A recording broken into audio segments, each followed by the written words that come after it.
আজকের ভিডিওটা হতে চলেছে শ্রাবণ মাসের দ্বিতীয় সোমবার, আর সেই দিন আমি কি করেছিলাম সেটাই তোমাদের সাথে শেয়ার করব। তো চলো তোমরা দেখতে থাকো। আমি সকাল সকাল একদম ফ্রেশ হয়ে চলে গেছিলাম দোকানে। গিয়ে প্রথম আমি ডিমগুলোকে গুছিয়ে নেবো, যেহেতু ডিমগুলো আমাদের আনা হয়েছিল কিন্তু সুন্দর করে গোছানো হয়নি, তাই আমি এখন সুন্দর করে একের পর এক গুছিয়ে নেব। চলে এসেছিল আমাদের দোকানে কাস্টমার, সে একটা কলম নেবে, তাই আমি তাকে কলম বার করে দিয়ে দিলাম। কিছুক্ষণ পর আবার একটা আমাদের কাস্টমার আসে, সে কিন্তু জিনিস পছন্দ করছিল, যেহেতু তার পছন্দ হচ্ছিল না যে কি জিনিসটা নেবে। তাকে দেওয়ার পর আমি আবার বসে পড়লাম চেয়ারে, আর সেটাই তোমাদেরকে বলছিলাম যে কিসের জন্য আজকে আমি সকাল সকাল এসেছি।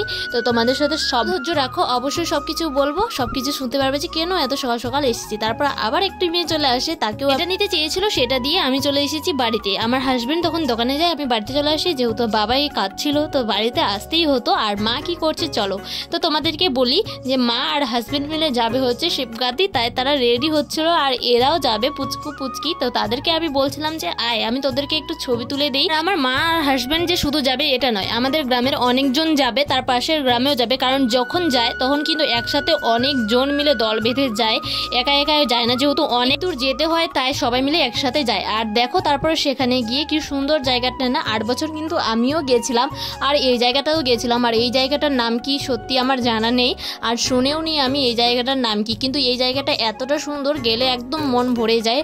আর অনেক সুন্দর সুন্দর দেবতা ঠাকুর আছে, খুবই ভালো লাগে দেখে। এই যে রথটা দেখো কি সুন্দর না, কি মিষ্টি না, খুবই ভালো লাগে। আসলে এই জায়গাটা খুবই সুন্দর, পরিষ্কার পরিচ্ছন্ন, দারুণ লাগে, দারুণ।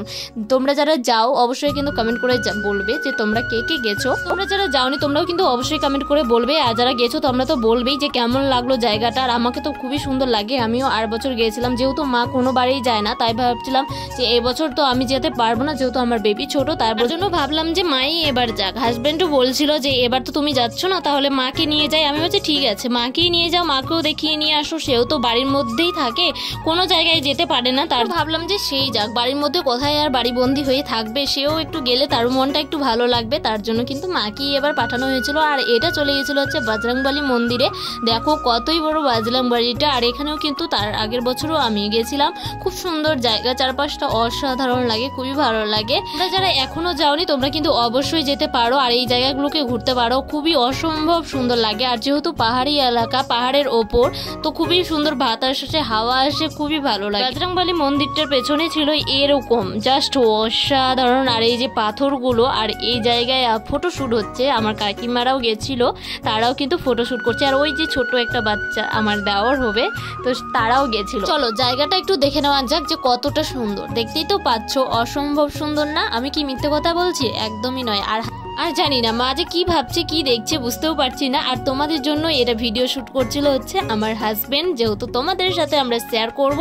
আর এবার এত ভিড় কি বলবো, 8 বছর আমিও গেছিলাম কিন্তু এত ভিড় ছিল না, খুবই ভালো করে আমরা জল ঢেলতে পেরেছিলাম। তো আজকে ভিডিও ছিল এই পর্যন্ত, টাটা।